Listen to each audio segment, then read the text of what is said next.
২০১১ সালে ফুকুশিমা বিপর্যয়ের পর বন্ধ হয়ে যাওয়া বিশ্বের সবচেয়ে বড় পারমাণবিক বিদ্যুৎ কেন্দ্র কাশিওয়াজাকি কারিওয়াকে পুনরায় চালুর প্রক্রিয়া আরও এক ধাপ এগোলো জাপান।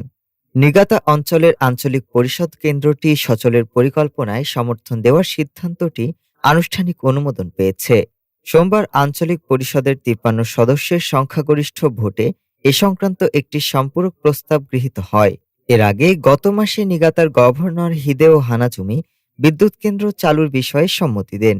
কেন্দ্রটি পরিচালনা করবে Tokyo electric power company TEPCO, যারা চূড়ান্ত অনুমতির জন্য জাপানের পারমাণবিক নিয়ন্ত্রণ সংস্থার কাছে আবেদন করবে।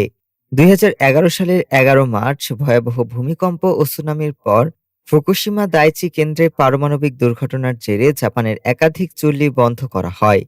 তবে বর্তমানে জীবাশ্ম জ্বালানির ওপর নির্ভরতা কমানো, ২০৫০ সালের মধ্যে কার্বন নিরপেক্ষতা অর্জন এবং কৃত্রিম বুদ্ধিমত্তা ব্যবহারে বাড়তে থাকা বিদ্যুৎ চাহিদা পূরণে পারমাণবিক শক্তিতে ফের গুরুত্ব দিচ্ছে টোকিও।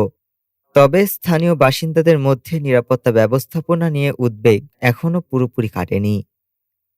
ডেস্ক রিপোর্ট, আজ বার্তা।